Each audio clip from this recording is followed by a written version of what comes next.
जय पंच परमेश्वर। श्रीमद् भगवद गीता पंचमो अध्याय। अर्जुन बोले, हे कृष्ण, आप कर्मों के संन्यास की और फिर कर्मयोग की प्रशंसा करते हैं, इसलिए इन दोनों में से जो एक मेरे लिए भली भांति निश्चित कल्याणकारक साधन हो उसको कहिए।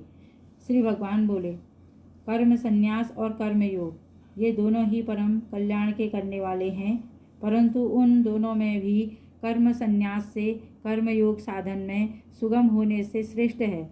हे अर्जुन, जो पुरुष न किसी से द्वेष करता है और न किसी को की आकांक्षा करता है और न कर्मयोग सदा सन्यासी ही समझने योग्य है, क्योंकि राग द्वेषादि द्वंद्वों से रहित पुरुष सुखपूर्वक संसार बंधन से मुक्त हो जाता है। उपयुक्त संन्यास और कर्मयोग को मूर्ख लोग पृथक पृथक फल देने वाला कहते हैं, न कि पंडित जन, क्योंकि दोनों में एक में ही सम्यक प्रकार के स्थित पुरुष दोनों को फलस्वरूप परमात्मा को प्राप्त होता है। ज्ञान योगियों द्वारा जो परम धाम प्राप्त किया जाता है, कर्म योगियों द्वारा भी वही प्राप्त किया जाता है। इसलिए जो पुरुष ज्ञान योग और कर्म योग के फल रूप को एक देखता है, वही यथार्थ देखता है। परंतु हे अर्जुन, कर्मयोग के बिना संन्यास अर्थात मन, इंद्रिय और शरीर द्वारा होने वाले संपूर्ण कर्मों में कर्तापन का त्याग प्राप्त होना कठिन है, और भगवत स्वरूप को मनन करने वाला कर्मयोगी परब्रह्म परमात्मा को शीघ्र ही प्राप्त हो जाता है। जिनका मन अपने वश में है, जो जितेंद्रिय एवं विशुद्ध अंतःकरण वाला है और संपूर्ण प्राणियों का आत्मरूप परमात्मा ही उनका आत्मा है, ऐसा कर्मयोगी कर्म करता हुआ भी लिप्त नहीं होता है।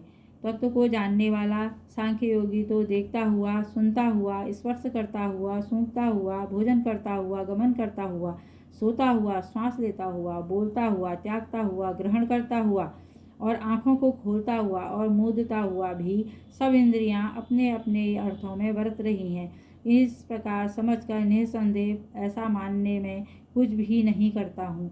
जो पुरुष सब कर्मों को परमात्मा में अर्पण करके और आसक्ति को त्याग कर कर्म करता है, वह पुरुष जल से कमल के पत्ते की भांति पाप से लिप्त नहीं होता है।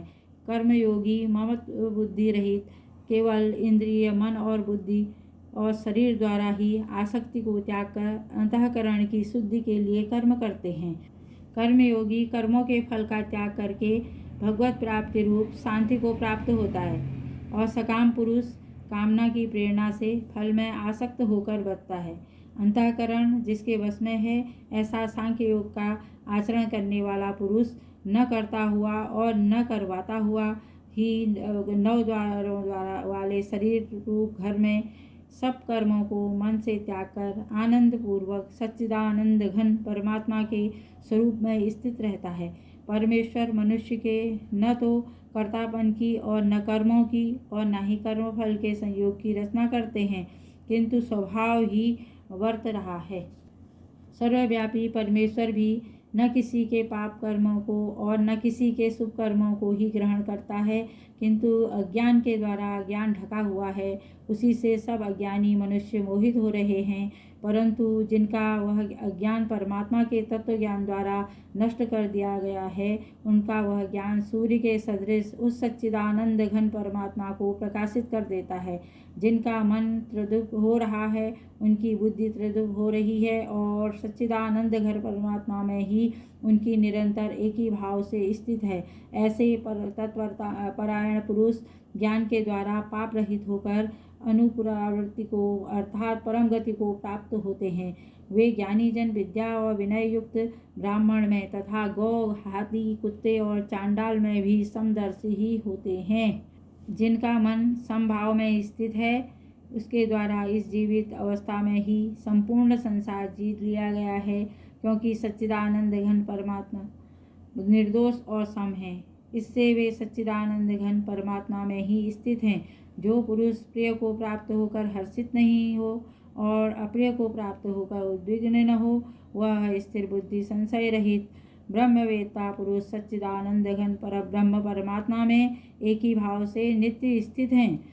बाहर से विषयों में आसक्ति रहित अंतःकरण वाला साधक आत्मा में स्थित जो ध्यान जनित सात्विक आनंद है उसको प्राप्त होता है। तदंतर वह सच्चिदानंद घन परब्रह्म परमात्मा के ध्यान रूप योग में अभिन्न भाव से स्थित पुरुष अक्षय आनंद को अनुभव करता है। जो ये इंद्रिय और विषयों के संयोग से उत्पन्न होने वाले सब भोग हैं, यद्यपि विषयी पुरुषों को सुखपूर्वक भासते हैं तो भी दुख के ही हेतु हैं और आदि अंत वाले अर्थात अनित्य हैं। इसलिए हे अर्जुन, बुद्धिमान विवेकी पुरुष इनमें नहीं रमता। जो साधक इन मनुष्य शरीर में शरीर का नाश करने वाले पहले ही काम क्रोध से उत्पन्न होने वाले वेग को सहन करने में समर्थ हो जाता है, वही पुरुष योगी है और वही सुखी है। जो पुरुष अंतरात्मा में ही सुख वाला है, आत्मा में ही रमण करने वाला है तथा जो आत्मा में ही ज्ञान वाला है और सच्चिदानंद घन परमात्मा के साथ एक ही भाव को प्राप्त होकर सांख्य योगी शांत ब्रह्म को प्राप्त होता है, जिसके पाप नष्ट हो गए हैं, उसके सब संशय ज्ञान के द्वारा निवृत्त हो गए हैं, जो संपूर्ण प्राणियों के हित में रत है और जिनका जीता हुआ मन निश्चित भाव से परमात्मा में स्थित है, वे ब्रह्मवेत्ता पुरुष शांत ब्रह्म को प्राप्त होते हैं। काम क्रोध से रहित जीते हुए चित्त वाले परब्रह्म परमात्मा का साक्षात्कार किए हुए ज्ञानी पुरुषों के लिए सब ओर से शांत परब्रह्म परमात्मा ही परिपूर्ण है। बाहर के विषय भोगों को न चिंतन करता हुआ बाहर को ही निकलकर और नेत्रों की दृष्टि को भ्रुकुटी के बीच में स्थित करके तथा नासिका में विचरण करने वाले प्राण तथा और अपान वायु को सम करके उनकी इंद्रियां, मन और बुद्धि जीती हुई हैं, ऐसा जो मोक्षपरायण मुनि इच्छा, भय और क्रोध से रहित हो गया है, वह सदा मुक्त ही है। मेरा भक्त मुझको सब यज्ञ और तपों का भोग देने वाला, संपूर्ण लोकों के ईश्वरों का भी ईश्वर तथा संपूर्ण भूत प्राणियों को सुहृद अर्थात स्वार्थ रहित, दयालु और प्रेमी, ऐसा तत्व से जानकर शांति को प्राप्त होता है। श्रीमद् भगवद गीता 5वां अध्याय तत्सत।